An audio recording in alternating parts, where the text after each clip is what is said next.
What is up? Welcome into this edition of Warchant TV. It is the Warchant Report. It is Florida week. Leonard Hamilton would be proud. These are the new bloods, all the young guys here on this panel this week. We've got Corey Clark, Tom Lane joining myself, Aslan, Hajivandi here on Warchant TV. Hit that thumbs up button. What do you guys say, Tom? Like it, spike it, something like that? That's right. The like spike, baby. Boom. Do that, everybody. And subscribe to our YouTube page, lower right corner in the dead space over here. Hit subscribe, hit the bell. You know the drill on that. Don't forget, we're still rolling along here, even though it's Thanksgiving week on warchant.com. The Jeff Cameron Show with Tom Lang will be going on Friday, 1 to 3 o'clock, usual time slot, live here on Warchant, as well as 93.3 FM in Tallahassee. And we'll even have a podcast for you folks, Wake Up Warchant, to start your morning off on that day as well. Matchup analysis, game predictions, all that coming up. Some of it on this show, some of it on the website. So do stay connected to warchant.com. And then Gene and Tom, obviously, still going to be dropping that post-game show 10-15 minutes over after what we hope is a victory over Florida. And Tom's even going to get ambitious, give you guys some pregame coverage most likely. But Tom, don't feel obligated if things go a little crazy with the family over Thanksgiving. You deserve a day off or so. Nonetheless, gentlemen, let's hop into this game. I begin with you, Corey. An 0-4 start, I guess we could say, was sparked this turnaround by your exchange with Mike Norvell. You guys two becoming bosom buddies out there on Monday press conferences. Man, as we sit here, again, Florida State's one victory away from turning this thing around, a 6-6 season that it literally has to be one of the best 6-6 seasons in collegiate football history, because you would beat your two arch rivals. One of your arch rivals is absolutely dead in the water with no coach. The other one's got maybe a dead man walking. But what have been the two biggest keys, do you think, to Florida State turning this thing around from 0-4 and hoping you in one game to now sitting here with a legitimate shot to win the swamp and go to a bowl? Now, do we include my question to him in the press conference? Is that key one? Or can I use that as the first key? I mean, I think we all agree and understand what I did for the program. And everybody, you're welcome. I mean, I don't know what this team would be doing right now if I hadn't asked such a thought-provoking question that elicited a pretty good rant. I thought the question was better than the answer, but whatever. We all have our opinions. No, I think number one, the defense, and then number two, the offense. There you go. There's your two answers. I think defensively, what they've done on the back end, I think moving Jamie Robinson to safety, taking him away from nickel, getting Kevin Noles on the field at nickel, has really stabilized things on the back end, because they've had a good front four all year. Those guys, it's not like Jermaine Johnson and Keir Thomas and Lovett just started playing week 5. I mean, they were good all year, but the back end was so bad as far as communicating, leaving guys running free. You just don't see that anymore. Teams still score. I mean, it's 2021. Teams are going to score anyway, and teams are going to throw the ball. That's just how the game works now. You're not going to pitch shutouts. You're not Georgia. But you don't give them free points anymore. Or you might give one a game maybe. But as opposed to 2 or 3 a game, 2 or 3 50-yard plays, they're not really doing that much anymore. And I think all of that most of that has to do with what's happened in the back end, the stability of having those 4 or 5 guys. And then on offense, you figured out who your quarterback was. I mean, it's just, to me, it's as simple as that. When he plays, you're 8-4 over the last 2 seasons. When he doesn't, you're 0-8. That, to me, says almost everything you need to know about who should be playing quarterback. A couple of those games he couldn't play. One for the flu, one because he was hurt. But when he's eligible and able to play, and you play him, you typically win.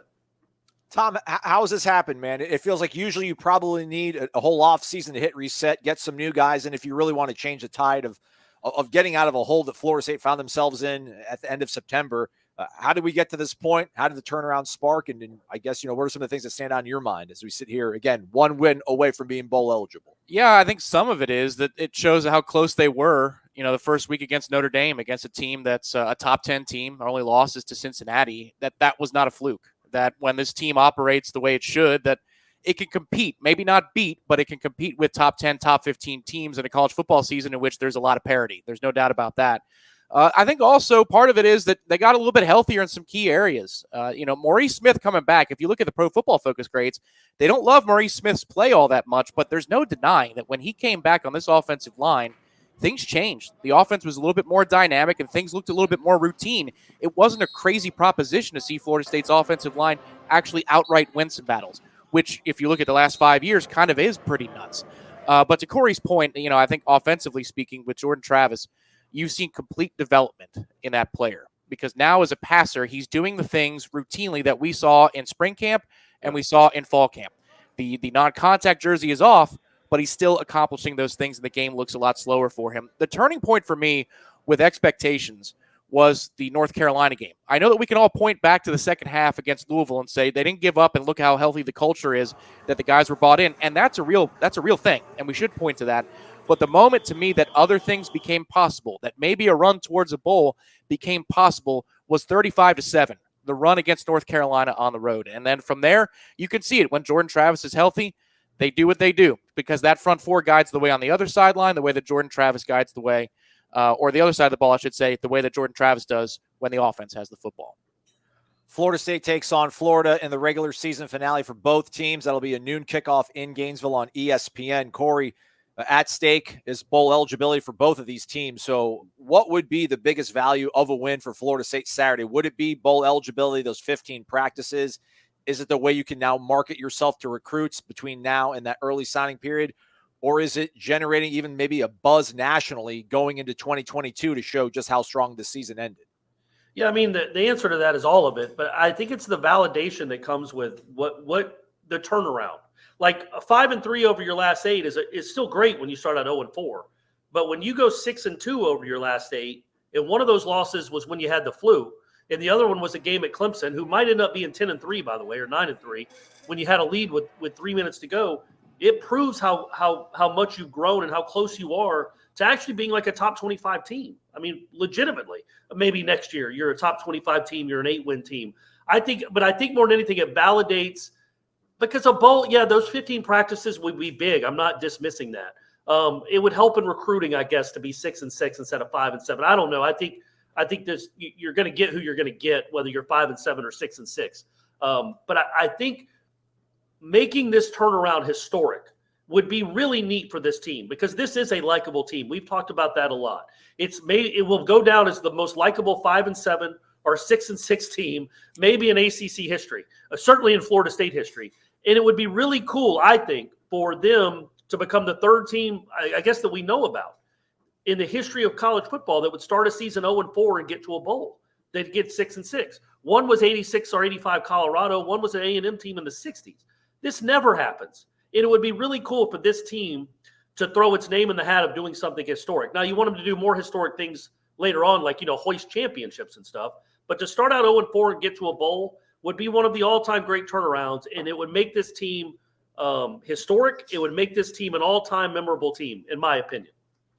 What would be the best part of a sixth win for Florida State, Tom? Would it be those 15 bowl practices? Would it be marketing yourself as state champs to recruits? Or is it, maybe the national sort of riders start picking up on Florida State being a program on the rise going into the future here in 2022? Yeah, twofold. I think marketing yourself as the state champs is a really big play here, because you might have 2 coaching changes. Even if you don't, Manny Diaz comes back for next season. The reports this week, and you know how the coaching carousel goes, are that Rhett Lashley and SMU are talking very seriously. If SMU's head coach leaves, Dykes goes down to TCU. So you could market yourself as the program that has everything going in the right direction in the state, and nobody could argue with you. It's not just about the 6-2 finish. Look how Florida is finishing. Look how Miami organizationally is crumbling. They might have a really good quarterback, but how long is that going to last you if you don't have any other pieces around him, or at least the depth to go along with it, or the investment from the administration? Miami's got more to prove than Florida State does, even though they might have a couple of better offensive skill position players than Florida State currently has. And you can see how that would be parlayed into offseason talking points. I know you guys know this. The 4-letter network in Bristol loves to hype up games. And when Florida State takes on LSU in week 2 of next season, and you've got a team that might have gone 6-2 to finish the year, who knows what would happen in a bowl game after that, they bring in the number 1 recruit in the country in Travis Hunter, and you have all those things where Florida State is cool again in the offseason building towards week 2, because remember, Florida State does open the season against Duquesne next year. You've got a hype machine that is only going to serve the 2023 recruiting class in a big way. So I think it all ends with recruiting, but it starts in 2 different ways. One, with the marketing of the state. The second, letting the big machine go to work for you, because they've got a high-profile kickoff game that they want to promote the hell out of. Us three like talking about football. That's our expertise. Have you guys all seen the movie Backdraft ever? Either of you guys? Yeah, a long, long time ago. Jennifer Jason Leigh's in that. There's cool fire scenes in it. Okay, good. That has prepared us to talk about the tire fire that is Gainesville and the University of Florida football program. who knows what they're going to bring forth. But Corey and Tom will give us an idea right after this on the Warchant Report. Live and living color and totally free. Subscribe to Warchant TV on YouTube, the digital home of Warchant.com. From the practice field to pregame and the phone calls afterwards, Warchant's YouTube channel is home to live programming like Seminole Headlines, Wake Up Warchant, The Jeff Cameron Show, as well as Trench Talk, a live Q&A with Noles offensive lineman Devontae Love-Taylor. Just search Warchant on YouTube and click or tap the subscribe button. That's it. It's totally free. Warchant TV on YouTube. Just another reason we're the ultimate Seminole sports source.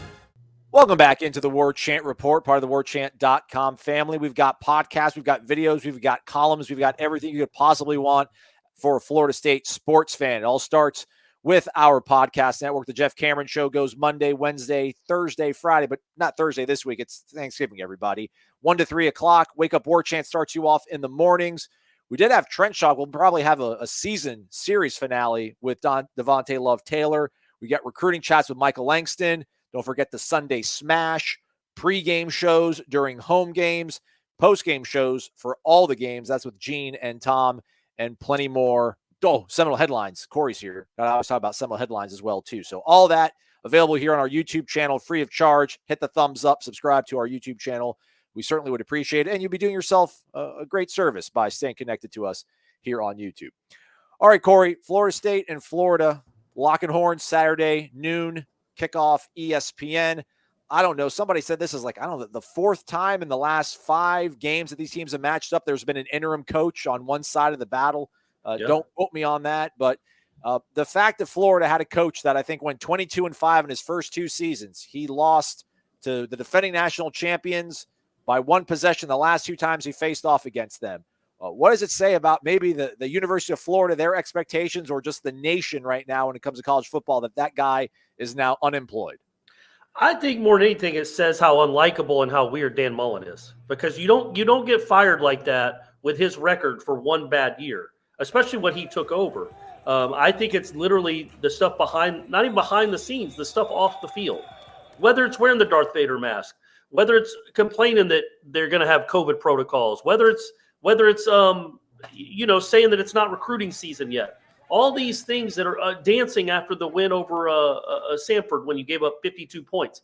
All that stuff embarrasses the university. And you can forgive a guy having a bad year, a down year, if you like him and you believe that you're going to continue to like him. Like if Dan Mullen had Mike Norvell's personality, Dan Mullen would still be the head coach at Florida, even with the disappointing season.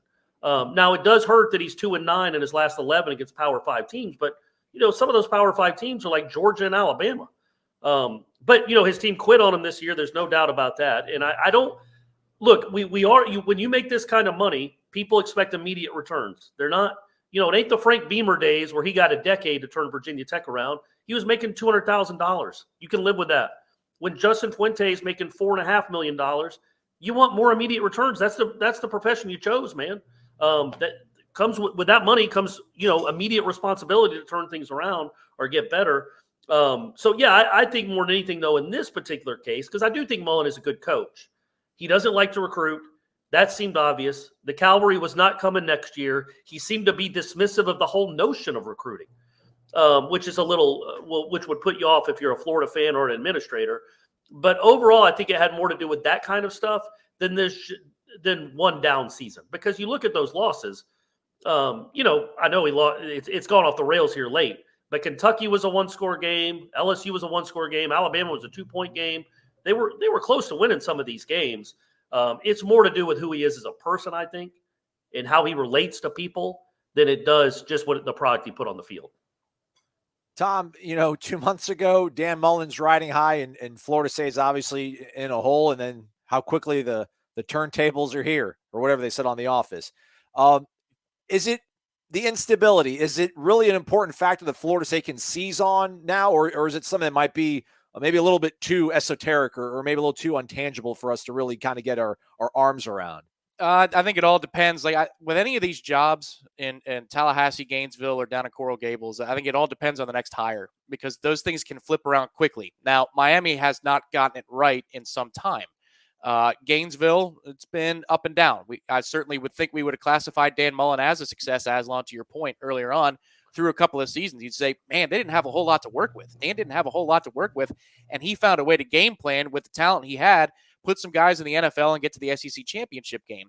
So I think it's always about the next hire for Florida. But what Florida State can do to capitalize on the moment, simply put, is win on Saturday. If Florida State wins on Saturday, you get to social media, you crank out more of those videos of how together this team is, and to the point where I think a lot of people who are living in the state of Florida who don't care about the Seminoles are sick of seeing a team that adores its head coach and a head coach that gets it about his players and gets what it means to be a head coach in the state of Florida in college football, one of the premier programs. That can only fortify the vision that Florida State, to what we were talking about last segment, is the team, is the program in the state that is pointing upwards, that is trending upwards.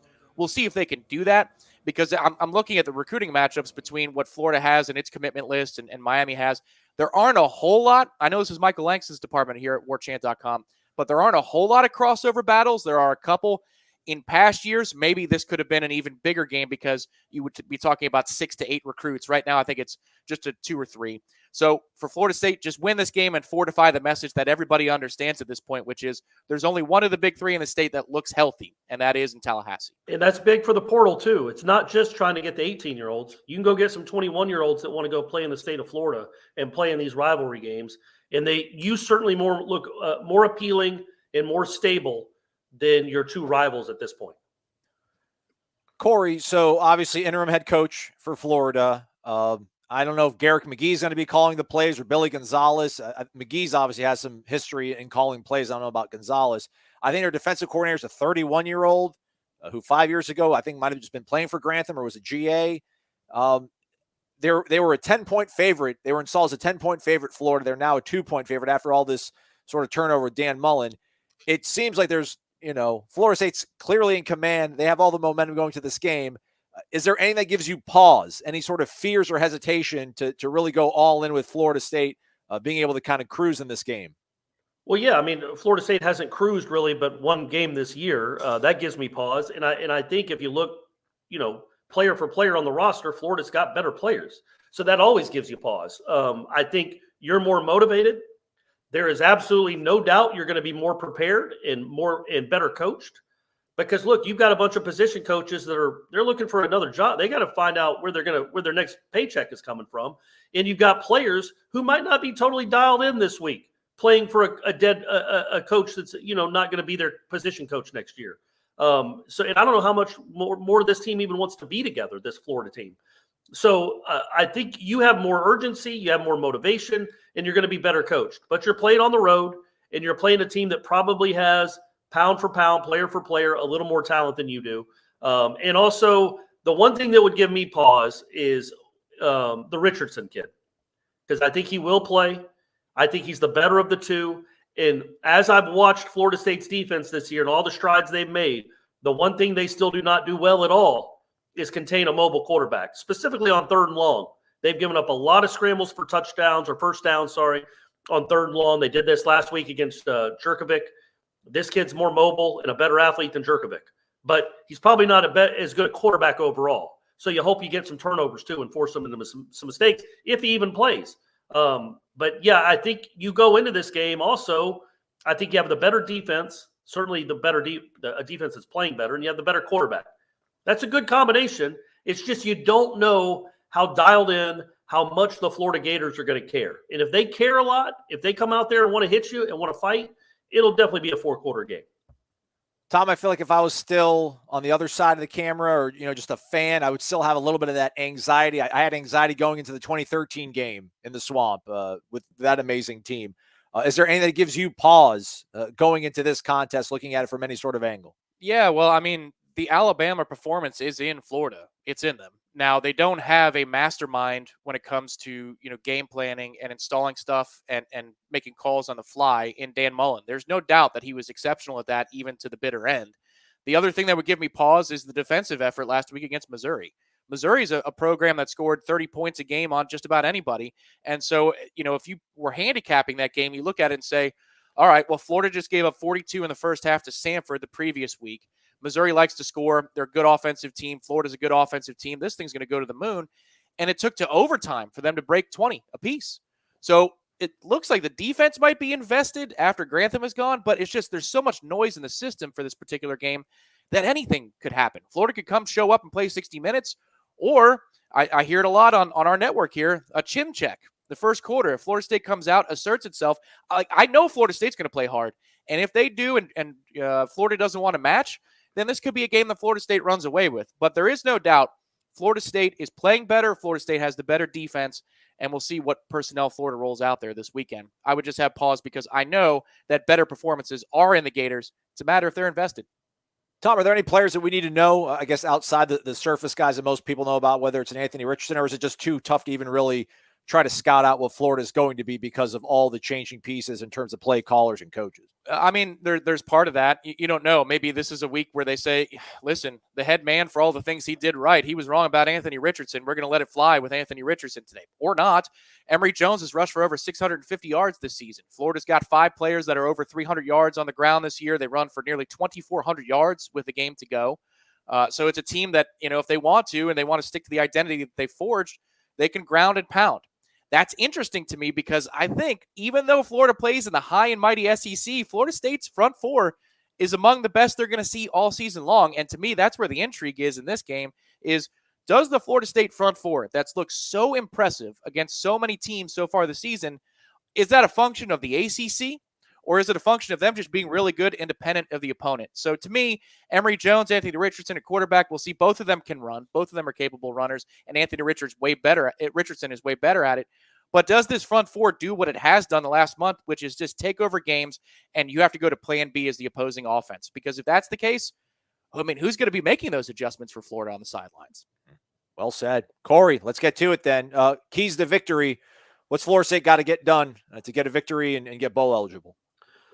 Yeah, they like we talked about earlier, they can't give up a big play. They can't give Florida free points. Like, make them go earn it. This Florida offense, they put up 70 on mighty Samford, and then followed that up, I think, with what, 1 touchdown, Tom, 2 touchdowns against Missouri, which is not a very good defense at all. So I think if you just don't give them a lot of reason to believe early, don't give them a big play early, make them have to go drive the length of the field in 13 plays, don't have any busts. And then on offense, more of the same, honestly. Like, look, you're not gonna put up 50 probably on this team. I know you're saying, well, Samford did, but I think Florida will be a little more invested in this game. I don't think you're going to put up 50. But if Jordan Travis continues to look like he does in the pocket, if you get your running game, continue that going, I think you got to. In Missouri, I think ran for over 150 again in that game. And in the last 2 plays of that overtime, Missouri just gave it to their tailback, and Florida just basically stood up and said, "Okay, go ahead." Like, there was almost no fight at all there at the end of in that overtime period. So I think you just keep doing what you're doing on offense. Don't turn it over, because you've been really good about that lately. And then don't give up big plays on defense, because I think the more they're out there, the more the Florida offense is out there, the better shot you have of creating a turnover. So those would be my keys: is no big plays on defense, and just keep doing what you've been doing on offense. 30, you would think and hope that 30 will be enough. I feel like you're a janitor with all the keys you just gave us there, Corey. Hey, too good. Jingle jangle. Tom, keys of victory for you for Florida State to survive a test in the swamp and become bowl eligible. Yeah, just keep doing what you're doing. There's nothing broke right now. That defensive front is controlling games. That secondary looks much improved. To have Jamie Robinson back this week for a full game, we would hope SEC officials won't intervene in this game the way that Gary Patterson and crew did up in Chestnut Hill. I really like everything about where this game is trending. I think even in a vacuum, you could argue with all the talent that Florida has, Florida State might be a better football team at this point because they're better coached. So just keep doing what you're doing. And to Corey's point about giving up free points, the only times that I'm going to be really nervous is if there's a punt in the air and we're circling underneath it. If there's a kickoff, are we going to cover it? Special teams has to be a lot cleaner. There's nothing that can take the air out of momentum quicker than a bad play on special teams. And we saw it again last week. Florida State's up. What's the score? 26-3. And the next thing you know, Boston College has the ball short field on the 40-yard line, and the momentum starts rolling. I know the officials helped out, but you can't have stuff like that happen in the swamp, because the next thing you know, Emory Jones or Anthony Richardson breaks off a 35, 40-yard run. They're invested, and it becomes a long day. So just keep doing what you're doing and limit that special teams for one more week, baby, because then you get 15 practices in the bowl for special teams, and we never have to see it this poor again. Right, guys? That's right, buddy. Really hope so. All right, let's go from left to right then. Corey, start us off. Again, noon kickoff, ESPN, Florida State against Florida. Winner becomes bowl eligible. Your game prediction, sir. Florida 28-27. Wow, hilarious. I mean, guys, you know anybody watching this needs to know what's going on. Right. So just understand, Corey Clark's score prediction for this game is Florida 28, Florida State 27. Are you going to keep doing this? Like, is it going to carry on into next year? Buddy, it's like the World Series. I'm going to watch all the Braves games from here on out. But you find something that's working, you ride with it till the end of the season. It doesn't mean it's going to be who I am in it for eternity. It's just once you get on a hot streak in the season, you don't shave your beard, you don't change your underwear, you don't change your score predictions. All right, well said. Fair enough. Tom, give us some reality. Give us some practicality. What's your score prediction? After the Miami win, I broke out some single malts on the Warchant postgame show, and I have it next to me. And so here it is. This is what we're going to break out for the postgame show after Florida and Florida State. It'll be a little early, so we'll go light on it. But I'll take FSU 34, Florida 21. Oh, so I'm going Florida State 34, Florida 20. I think it's weather the storm. I don't even know if it's going to be weather the storm, but first quarter, if there's no hope for Florida, I think Florida State, I don't want to say cruises, because every game has been a 4-quarter battle for them, but I just feel like it hasn't been broke, right? You guys said, man, just keep doing what you're doing. Nothing on this team right now is broke, so it's hard to imagine all of a sudden they're going to hit a speed bump against a team without a head coach and a bunch of people that are checked out. So I'll say 34-20. So what we're all saying is that you want to take Florida State and the points. Yeah, or money line. We're all saying that. Just take the money line, man. 10 never made sense in any world. I can't believe that was a number. Really, I can't. I don't understand what they were looking at. But anyway, it's not the number anymore. Folks, go over to warchant.com for the full analysis, breakdown, matchups that Austin Cox does. We'll also have score predictions from everybody else on staff, Gene, Ira, as well as Jeff. So do stay tuned for that. Should be maybe up on Warchant by the time you see this. In any event, gentlemen, thank you for being here. For Corey and Tom and Aslan, don't forget, post-game show goes off 10 to 15 minutes at the conclusion of the game. And hopefully this won't be the last one of the season, guys. Hopefully we'll be back for a bowl edition. Maybe not all three of us, but, we'll have one or more of these shows. So have a happy Thanksgiving, everybody. Again, for Corey, Tom, I'm Aslan. Have a great one. Go Noles.